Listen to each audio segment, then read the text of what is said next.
सवेरे सवेरे बालकनी में बैठकर जैसे ही मीरा ने चाय का प्याला होठों से लगाया, ताजगी की झंझनाहट पूरे शरीर में फैल गई। मन मस्तिष्क तरोताजा हो गए। रात की सारी थकान फुर से उड़ गई। अभी सूरज पूरी तरह से उगा नहीं था। हल्की सी गुलाबी आसमान में फैली हुई थी। ठंडी हवा के झोंकों ने जैसे ही गालों को स्पर्श किया, मीरा को बहुत सुकून मिला। क्यों न मिले, बेचैन जो थी वह, आखिर बहुत कुछ सहा था उसने। आज फिर चाय के साथ पुरानी यादें भी ताज़ा हो गई। जीवन के 40 वसंत उसने देखे थे।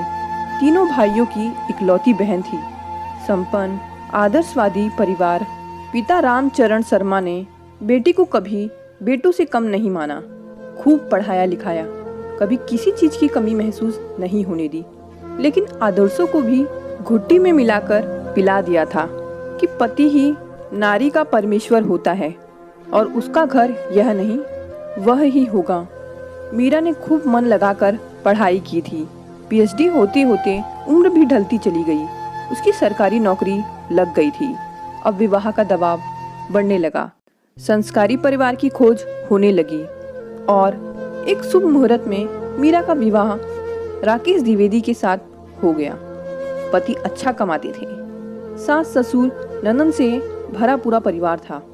मीरा को सभी ने पलकों पर बिठा कर रखा हुआ था। आखिर कमाने वाली बहू थी। गाढ़ी मोटी तनख्वाह जो मिलती थी। खैर कुछ बरस सब ठीक चल रहा था। पहाड़ तो तब टूटा जब 4 बरस बाद भी मीरा की संतान कोई नहीं हुई और डॉक्टर परीक्षण से पता चला कि गर्भाशय के विकार कारण वह कभी मां नहीं बन सकती थी। रोग निदान रहित था, कोई उपचार नहीं था। मीरा के जीवन में अचानक सब कुछ बदल गया। परिवार के हर सदस्य की नज़र में वह गुनाहगार बन गई थी। उसका दोष यही था कि इस संस्कारी परिवार को वह वारिस नहीं दे सकती थी। मीरा ने राकेश को समझाने की जी जान से कोशिश की।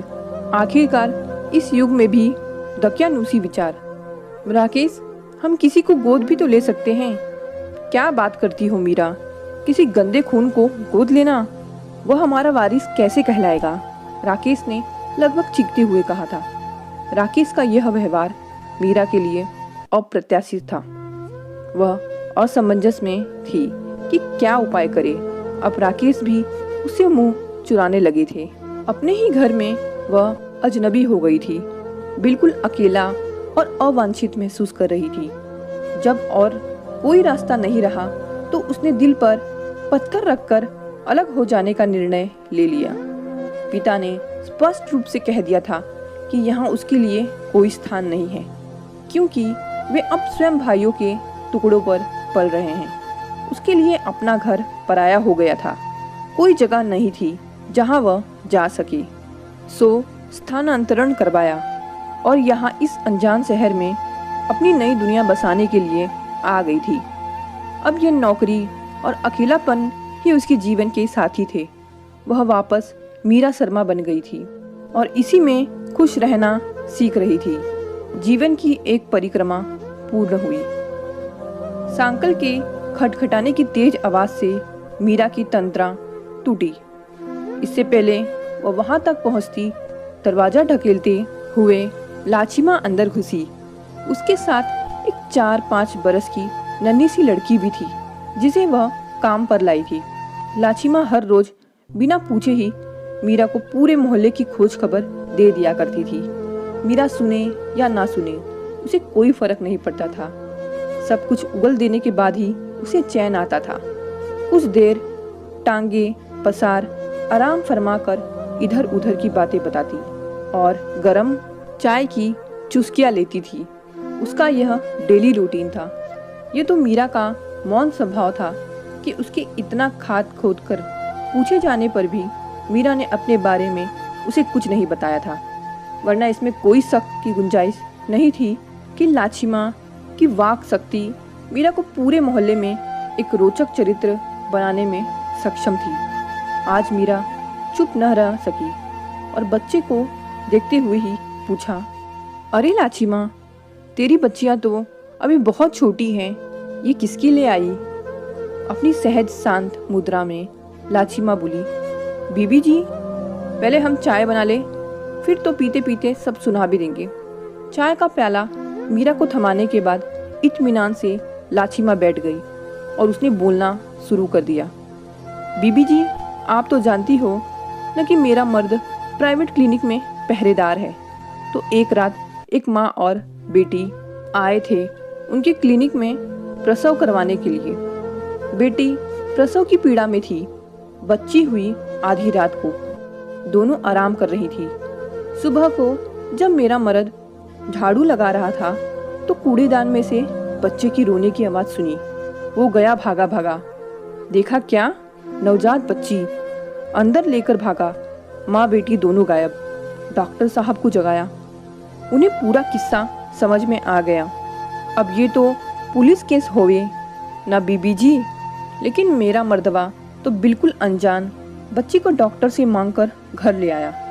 डॉक्टर ने भी आनाकानी नहीं की, लेकिन मेरी भी दूध मुहा 2 जुड़वा बच्चे कहाँ तक मैं पालती, सो रिश्ते की बहन को सौंप दिया।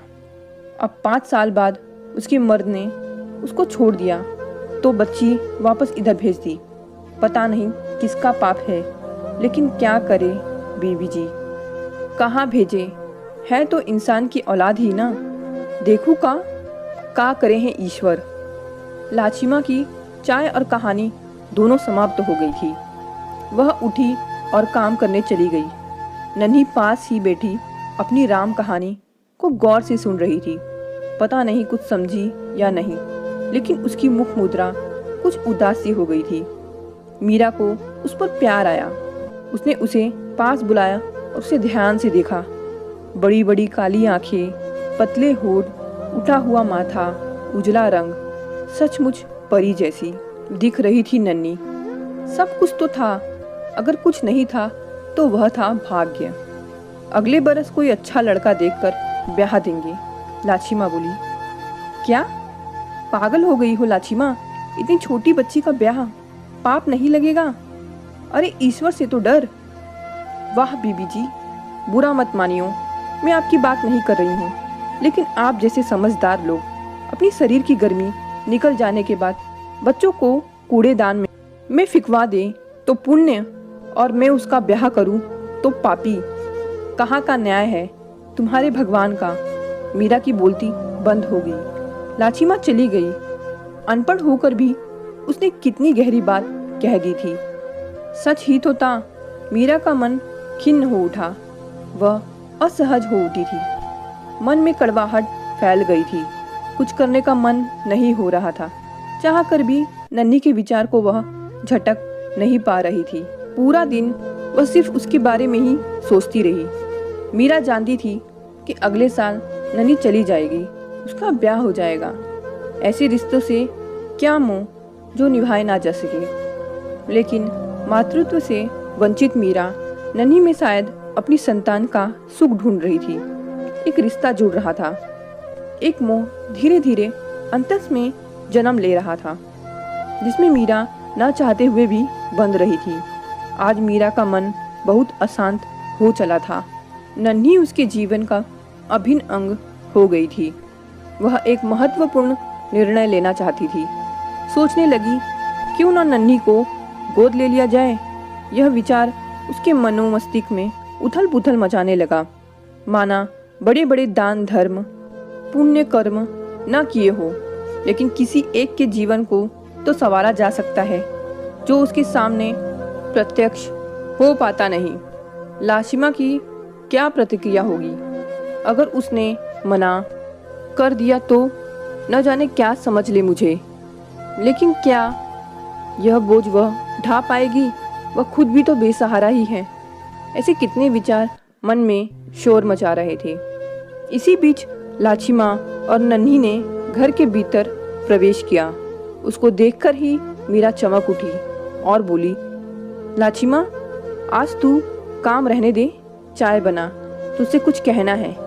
चाय पीते मीरा ने बात छेड़ी, लाछिमा तू नन्ही को किसी को गोद क्यों न दे देती?